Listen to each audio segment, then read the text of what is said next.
course, as soon as I start, it starts to pick up again, but I think it'll be okay.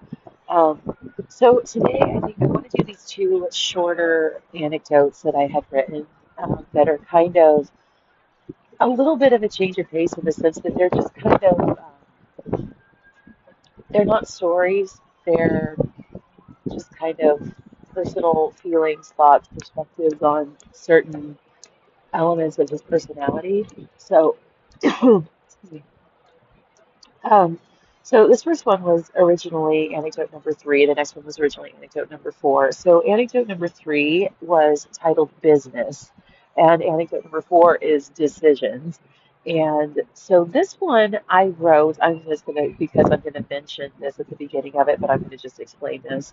I wrote this because I know that I've told this story before in one of the previous anecdotes as well. So I think kind of keeping this one close to that episode will kind of help. So when I got to the control center for the election back in November of 2018, it was probably about like what 5:30 in the morning and whatever, and people don't really start calling in or making phone calls until about like 6:15, 6:30. So we have a little bit of time before um, people start getting rolling, right? And so in the interim, I just kind of grabbed a piece of scrap paper and just started kind of like writing down my some general thoughts about like some of the things that he does and how it made me feel. Um, because he, of course, ticked me off already that morning on my way to going to the election control center. So this is confirmed fuckery anecdote number three. Why are you following me? Or the fuck my life was your business. So what he would do is he'd always want to like either like come with me or follow like just to follow me everywhere, right? And I know I mentioned in the episode that I recorded yesterday, the previous episode about how he would always follow me over to work at Safeway and stuff like this. And it's like if I took the bus somewhere, he would walk with me to the bus stop and then sit there until the bus came. And then if I went somewhere, you'd be like, "Do you want me to come with you?" And it's just like, no, like I don't want you doing any of these things, right? I mean, it was just kind of, it was always just weird. Okay, so what follows is a direct transcription of what I wrote on election day, November 6, 2018, while working in the control center for the election. It was handwritten, so it's slightly abbreviated.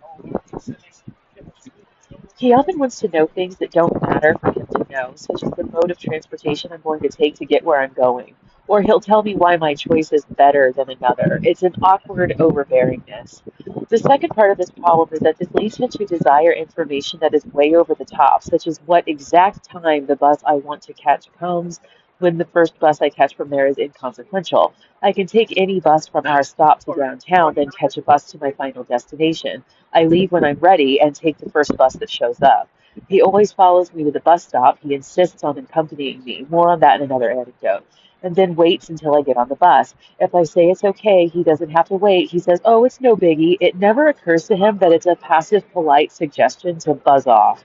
I don't know if he believes he needs to wait with me or if he's just woefully attached. Sometimes I think he genuinely believes that I like him. It doesn't occur to him that my vulnerability informs my behavior. He makes me feel like a pet or a young child. It's excruciating torture, psychological warfare. Here's a list of assumptions he makes. It's as if, one, he's so eager to help that he presses for details that are not important or not necessary. Two, he's formulating his opinion of me using information from who knows where. Even if it's stereotypical, that opinion trumps any real experience. For example, I must have a sweet tooth because I'm overweight, or similarly, that he can judge how much food is enough for me, or if I'm finished, he forces his on me. Like if I finish eating before he does, he'll just immediately get up and try to give me what's left on his plate.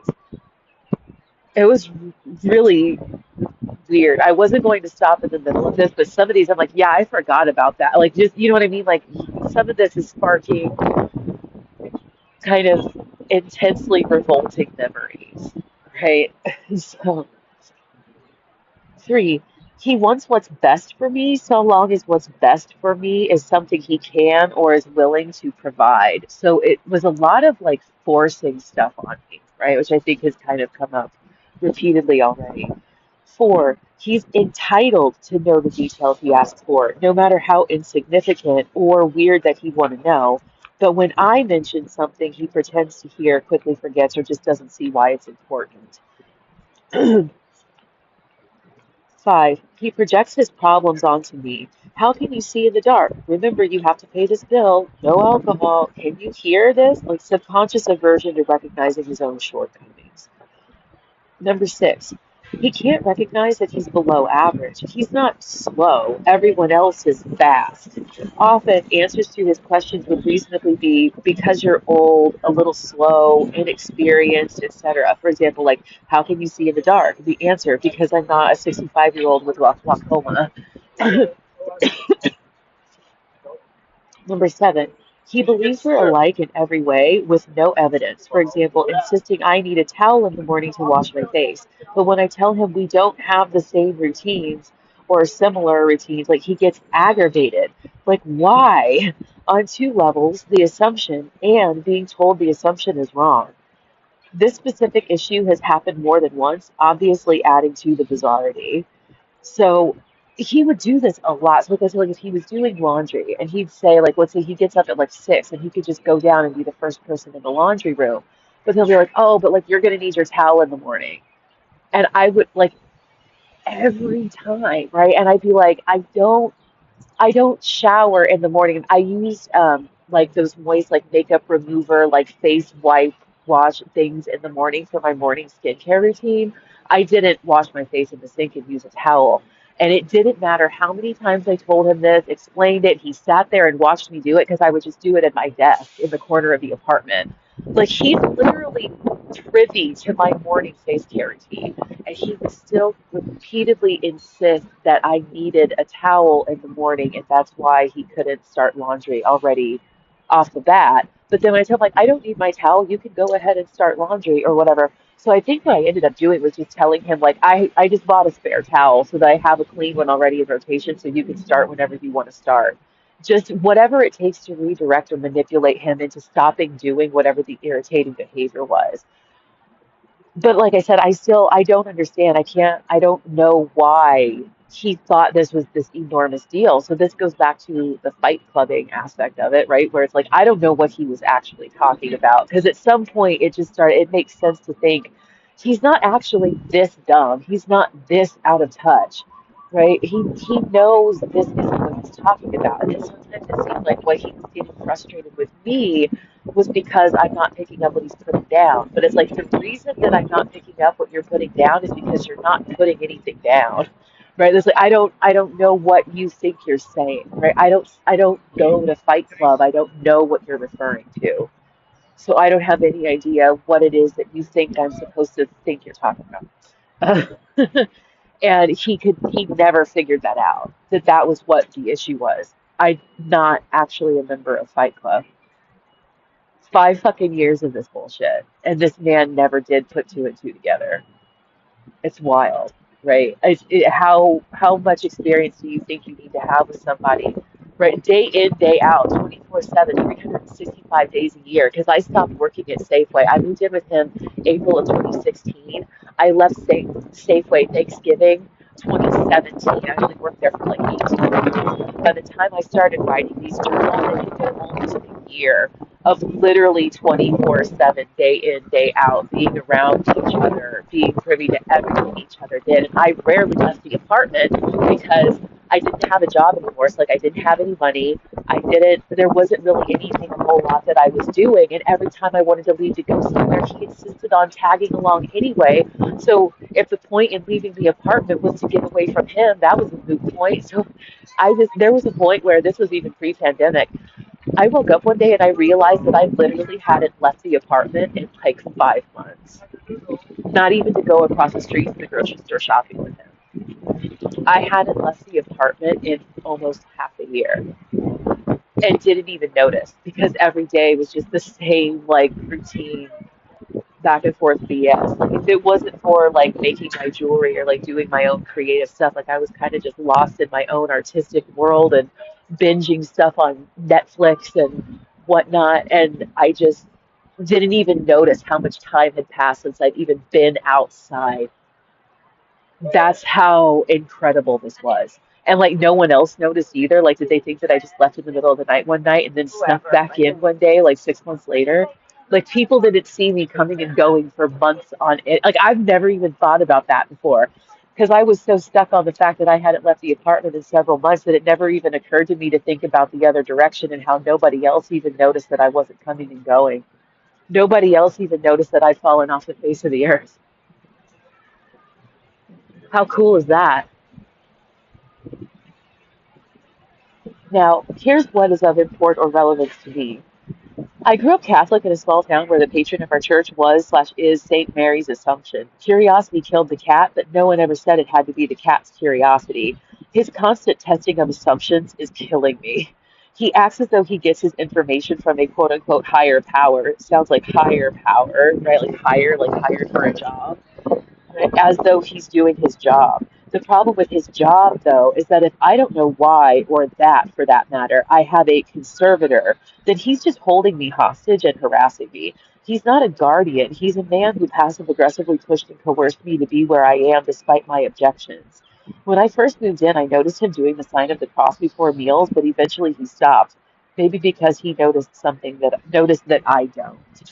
Right. So and that was one of those weird things, like I said, when we first started, because he had like TV trays, right? So he'd sit on his futon and I would sit on my little air mattress. I had an air mattress at first and stuff. So like I would sit on my bed and he's on his bed and we'd eat off these TV trays. So we were sitting, kind of like we're sitting there in the living room together, like watching TV or whatnot. So when he would sit down to start eating, he would make the sign of the cross and kind of act like he was saying like a prayer over his meal, but that only lasted like a month or so, and then I noticed he just stopped doing it one day. And I was like, I don't know what else would make somebody stop doing that other than noticing that the other person in the room that can see them not doing it anymore is not doing it. Right. So it was kind of that I don't know. I don't know what to make of that. It was just stuck out as a little bit a little bit strange to me. And as far as the whole, that was just like metaphorical comparison to like growing up Catholic in this church, and now I'm in this situation with this guy that like is just constantly like testing assumptions about what's going on me and never getting the information he's seeking or the types of answers that he wants. But all that being said, let's move on to the next one because this one is actually extremely short. Decisions was a fun one. This is a good one to. This is just another. Here's a thing that he does that's really annoying. That's a consistent behavior and an example of it. Um, so this is confirmed fuckery. Anecdote number 4. Do you at least hear yourself, or the fuck you live in reality? If I saw that Safeway had rose bouquets for $5 on $5 Friday and asked him to pick up a $5 rose bouquet because they are $5 for $5 Friday, and I don't care which color because it doesn't matter, and they are likely already sold out anyway, he would insist that I tell him what color to get. Never mind that the point in saying I didn't care was informed by the fact that A, I have no idea what colors there were to begin with, and B, if they are likely entirely sold out, then there is also a high probability that I will not select a color that is left if there even are any. And yet, I will be pressed for a response. So I will throw one out there, let's say yellow. Okay, so yellow roses it is for $5 for $5 Friday. There's still a bucket of fuckery waiting at the end of this event, Rainbow. These instructions may seem straightforward, but trust me, he will invent details, motivations, or other context in order to facilitate or excuse whatever he does. The likelihood that he would come back with a $5 bouquet of yellow roses is so low that it would be astounding if he did. They might be purple because the yellow ones looked too dead and the purple ones looked like they would last longer. In which case, right, why not just have gone over there and picked out whichever ones looked the best? Right? If you have that assumption already in your mind that, well, the best thing to do would be just get the ones that look the nicest and most alive. So then just go get me whichever $5 roses look the best. Why did you tell me what color I wanted? Like, just go pick some out.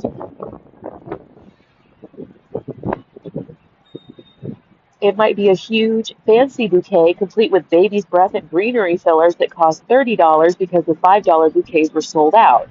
it might be a $6 bouquet of lilies for the same reason, right? Like he'll just bring me any flowers. If the $5 ones are sold out, he'll still just bring me whatever. When the whole point was like I only wanted them because they were $5, okay? But I know I'm getting ahead of myself again. Or he'll forget them entirely, then bring the $30 roses on Tuesday, despite the fact that I politely said that it's okay, it wasn't important anyway, because newsflash, it wasn't. And in case anyone is wondering, I wanted the roses to make rose oil. I was just going to rip the petals off and shove them in a jar full of glycerin anyway. When I said the color didn't matter, I meant it. When I said that I only wanted them because they were $5, I meant it. That's it. No hidden agenda, no secret plot, no passive-aggressive vindictive behavior to ensue if I don't get flowers. As a matter of fact, I'm now pissed that I have lilies, or disappointed that I now have to wait at least a few days for the fancy bouquet to start to wither before I can steep my sweet, sweet bath oil. Right? So like I said, this was an example that I used specifically because I could make the point with it, right? So this specific thing didn't ever happen. This is the way that he acts, right? It's he would want to know exactly, and so now I get like the fact that okay, well, why not just tell him that you're using it to make bath oil? That's not important. The point is that it doesn't matter. He doesn't need to know what it is that I'm doing in my life that is causing me to ask him to do something so small. Like, he doesn't need to know why I would like for him to grab a particular item from the grocery store, right? He doesn't need to know which bus that I'm taking to go downtown to grab a book at the library, right? He doesn't need to know how long I'm going to be gone going to a meeting. Also, like a lot of times too, because it's like, how would I know? Like, I don't, like the meeting will last as long as it lasts to get through everything on the agenda. Could be 1 hour, could be three. Like, I don't, and if I try to tell him I don't know the answers to these questions, he would act like he doesn't understand how I don't know the answers to these questions. But I think it's one of those, this man has never been to a meeting before. He acts like he has, and he tells all these people's stories, and he talks this big game. But then when it really comes down to it, he doesn't have the actual experience with the things he's trying to tell people he has experience with, and then it starts to show. Um,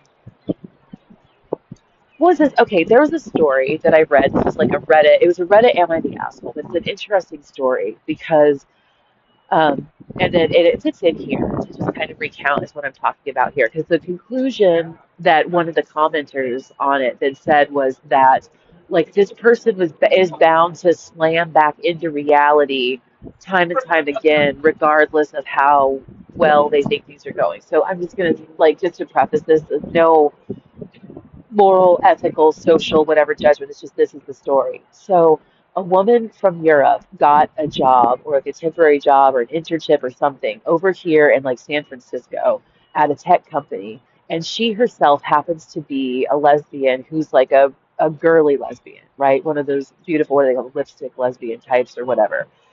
And so when she got to the office, though, right off the bat, one of the people that was showing her around doing her orientation made it a point to tell her that their coworker Linda was trans, male to female.